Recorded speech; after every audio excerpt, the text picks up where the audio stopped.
اور ہماری یہ خواہش ہے کہ ہمارے بزرگ فرمایا کرتے تھے کوشش کرو نہ کوئی تھک جائے اور خدا نہ کرے نہ کوئی اک جائے۔ فرماتے تھے تھکے بندے پہ اثر کوئی نہیں ہوتا، اور اگر کوئی اک جائے تو اسے ثواب کوئی نہیں ہوتا۔ تو دونوں کاموں سے ہی بچنے کی کوشش کی جائے، اس لیے یہ اتنا خوبصورت ٹھنڈا اور خوبصورت ماحول ہے۔ کچھ باتیں آپ کی خدمت میں عرض کرنی ہیں۔ اللہ تبارک و تعالیٰ نے قرآن مجید میں ارشاد فرمایا کہ فَلَا وَرَبِّكَ لَا يُؤْمِنُونَ حَتَّى يُحَكِّمُوكَ فِي مَا شَجَرَ بَيْنَهُمْ۔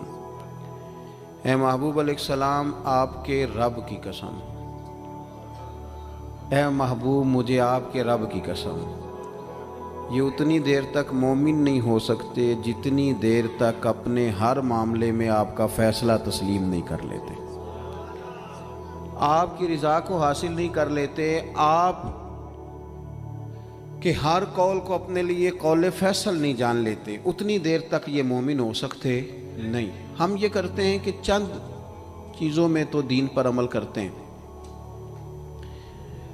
دین کل سمجھنا اور کل دین پر عمل کرنا، اور دین کی ساری جہتوں کا خیال رکھنا، عبادات کا بھی، معاملات کا بھی، اخلاقیات کا بھی، ہر چیز پر توجہ رکھنا، کل دین کو سمجھنا، یہ مسلمان کے ایمان کا تقاضا ہے۔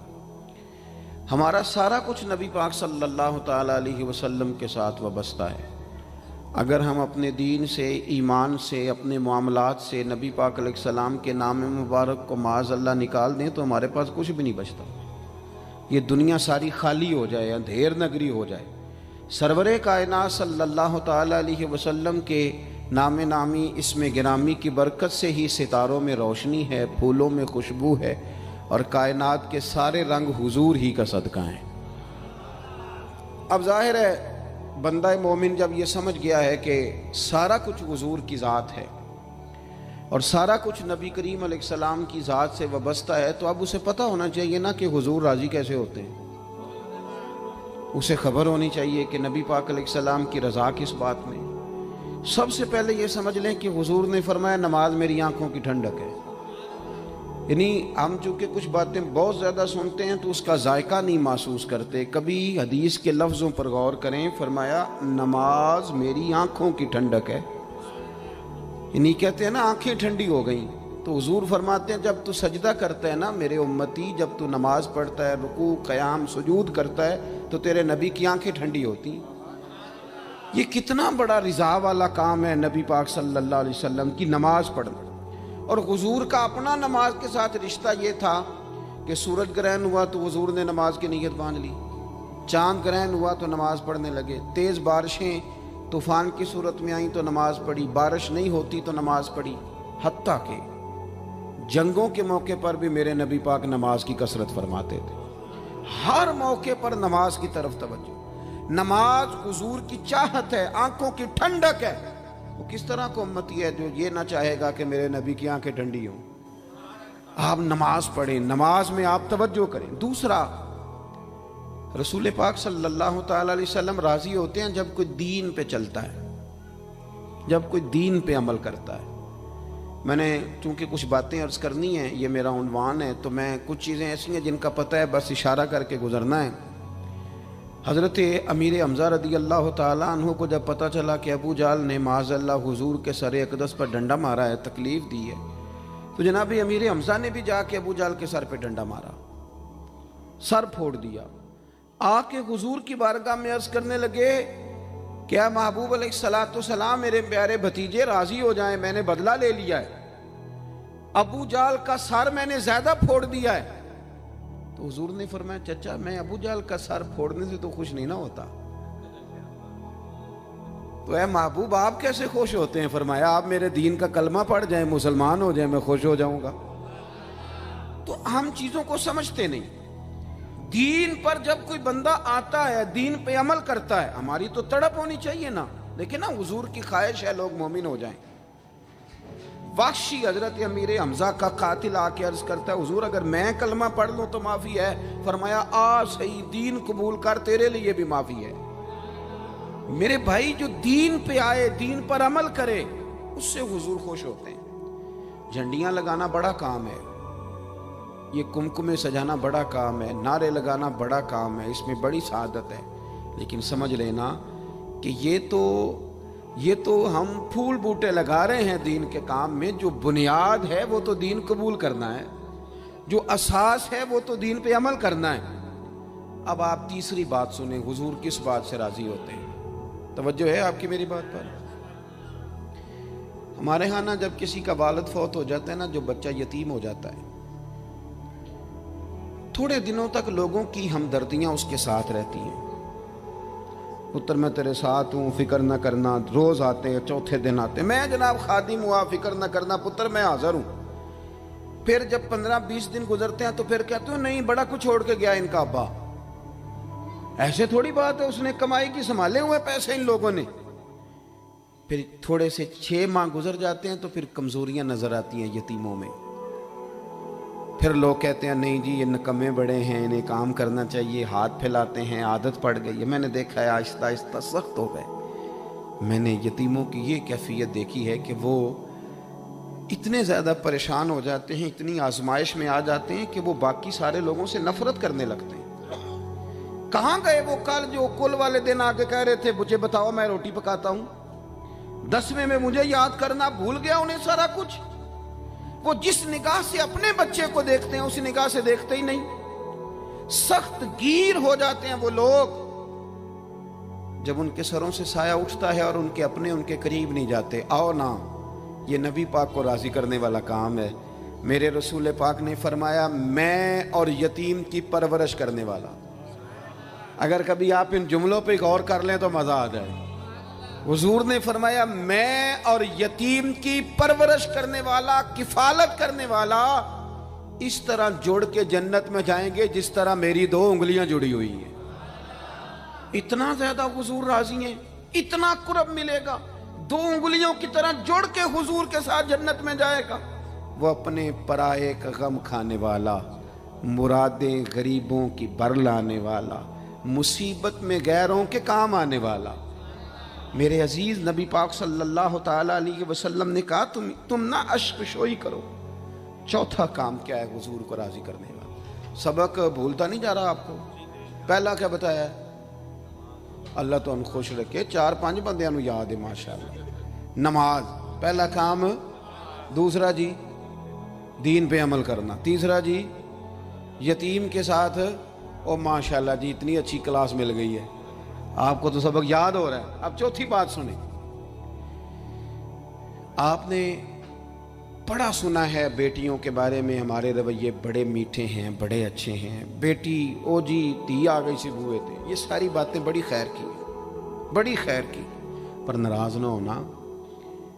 بیٹی کو نا پیار بھی دیتے ہیں، بیٹی کے نام پہ روتے بھی ہیں، بڑا کچھ کرتے ہیں، پر بیٹیوں کو حصہ نہیں دیتے۔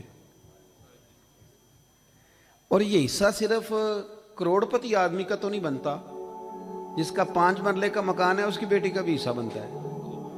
چودھریوں پہ اعتراض کرنا، سیٹھوں نوابوں پہ اعتراض کرنا، جاگیرداروں پہ اعتراض کرنا، وہ جو حصہ نہیں دیا آپ نے دیا ہے۔ وہ میں نے جی شادی کر دی تھی بچی کی، تو بچے کی نہیں کی، اس پہ نہیں پیسے لگے۔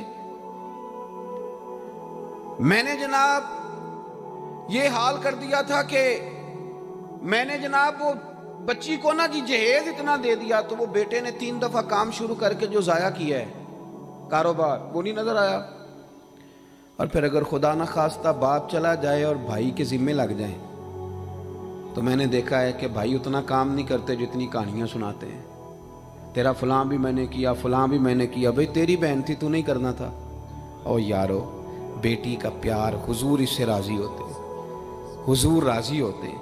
نبی پاک علیہ السلام نے فرمایا جس کے حصے میں 4 بیٹیاں آئیں، یا 3 بیٹیاں آئیں، یا 2 بیٹیاں آئیں، مختلف روایتوں میں لفظ ہے، یا فرمایا 1 بیٹی آئی، تیاں لئی پردیس وے بابل تے پتراں لی جاگیراں، چپ رہنا تے منہ کچھ بھی نہ کہنا، تیاں دیاں تقدیراں۔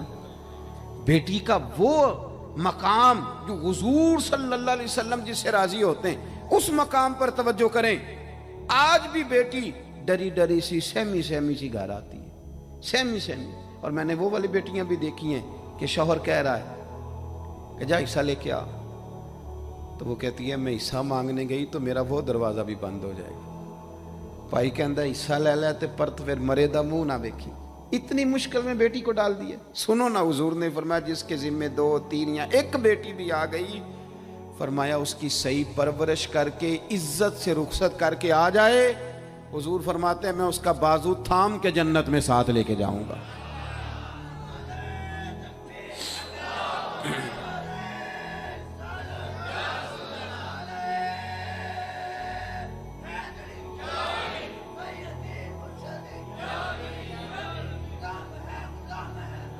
میرے عزیز، آپ یہ وہ کام ہے جو ہمیں حضور کے قریب لے جائیں گے. یہ وہ کام ہے جو ہمیں نبی پاک کے پاس لے جائیں گے، حضور کی بارگاہ تک لے جائیں گے. پھر جو حضور سے پیار کرے، جو نبی کریم سے محبت کرے. محبوب فرماتے ہیں جس نے مجھ سے محبت کی نا، لیکن محبت نہ نیری ناروں والی نہ کرے، وہ اس کا عشق رسول صرف محفل والے دن ہی نہ ہو، جب دکان پہ بیٹھے پھر بھی عاشق رسول ہی ہو، جب وہ لین دین کرے تو پھر بھی عاشق رسول ہی ہو، جب وہ لڑائی کا وقت آئے تو اسے پتہ چلے کہ میں معمولی نہیں، میں عاشق رسول ہوں، میں نے بولنا بھی تمیز کے ساتھ ہے. میں چونکہ مجھے لوگ کہتے ہیں حضور سے محبت کرنے والا، تو اس کے رویوں سے بھی پتہ چلے کہ حضور کا پیارا ہے. لوگ نا، میں اپنے سنگیوں سے، پیر بھائیوں سے اکثر کہتا ہوں کہ گھر جا کے کوئی بندہ اپنے پیر صاحب کی بڑی تعریف کرے نا، تو پھر اپنی بیوی کو گالی دے تو بیوی کہتی ہے دسیا تینوں پیر صاحب نے. تو جب آپ کے گھر والے یہ شکوہ کر رہے ہیں تو باہر والے نہیں کریں گے. آپ کا عملی انداز بھی تو ہو نا حضور سے محبت کا. عملی انداز یعنی آپ کے لہجوں سے محبت ٹپکے، آپ کے انداز سے پیار ٹپکے. حضور نے فرمایا جو بندہ مجھ سے پیار کرے گا نا، فَكَانَ مَعِيَ فِي الْجَنَّةِ، وہ جنت میں بھی میرے ساتھ ہی ہوگا. محبت مصطفیٰ ایمان کی جان ہے.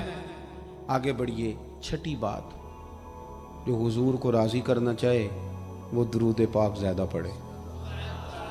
یہ جو درود شریف ہے نا، جو لوگ کہتے ہیں نا میری طبیعت کڑوی کڑوی سی رہتی ہے، پتہ نہیں تلخ رہتا ہوں، دل نہیں لگتا، وہ دوائی بھی تو کھاتی ہیں نا پابندی کے ساتھ، بلڈ پریشر بھی تو چیک کرتے ہیں نا پابندی کے ساتھ، مشورہ دیتے ہیں نا ڈاکٹر کہ بلڈ پریشر چیک کرنا، چوتھے دن شوگر چیک کرنا، یہ ساری مصیبتیں بھی تو کرتے ہیں نا.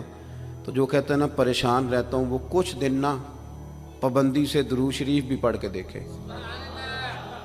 ادھر دیکھو میں کیا کہنے لگا ہوں. درود پاک پڑھنے والے بندے کے نا چاروں جانب رحمت ہی رحمت آ جاتی ہے. نہیں، مجھے پتہ ہے نا کہ آپ کی توجہ کس بات پہ ہے. آپ زیادہ توجہ کریں گے تو بات کر لو تو زیادہ آئے گا. چاروں جانور. اچھا چلے میں چونکہ پیر صاحب ہوں، مولوی صاحب ہوں، کافی لوگ، میرا خیال ہے، میرا گمان ہے کہ کافی لوگ مجھے جانتے ہیں. گمان ہو جاتا ہے نا جب گاڑی کے پیچھے لوگ بھاگتے ہیں تو بندے کو بڑی غلط فہمیاں ہوتی ہیں. حالانکہ ڈرنا ہی زیادہ بہتر ہے، ڈرنا ہی زیادہ بہتر ہے. اللہ تبارک و تعالیٰ اپنی خفیہ تدبیر میں جب فیصلہ کرے تو رحمت والا فیصلہ کرے، اور اللہ ہماری پردہ پوشی کرے. یہ بندے کو غلط فہمیاں ہو جاتی ہیں نا. آپ کبھی پروٹوکول والے بندے دیکھیں نا، پروٹوکول والے 2 گاڑیاں آگے 2 گاڑیاں پیچھے، اور ادھر بھی بندے بھاگ رہے ہیں ادھر بھی بندے بھاگ رہے ہیں. چلیں جو بھاگ رہے ہیں ان کا تو مجھے نہیں پتا، پر جو اندر بیٹھا اسے مزہ بڑا آتا ہے. وہ میری گڈی مگر پہ بج دیں. یہ مطلب حالانکہ یہ مقام لطف لینے کا نہیں، یہ ڈرنے کا مقام ہے، یہ خوف کا مقام ہے. آپ پروٹوکول دیکھیں کبھی، پروٹوکول. آپ کے سیاستدانوں کو اتنا زیادہ پیار نہیں پاکستان سے، الا ماشاءاللہ. وہ تو یہاں آئیں نہ موج کریں باہر ہی، وہ تو اس لیے آتے ہیں کہ وہاں ان کی گاڑی کے پیچھے کوئی نہیں بھاگتا.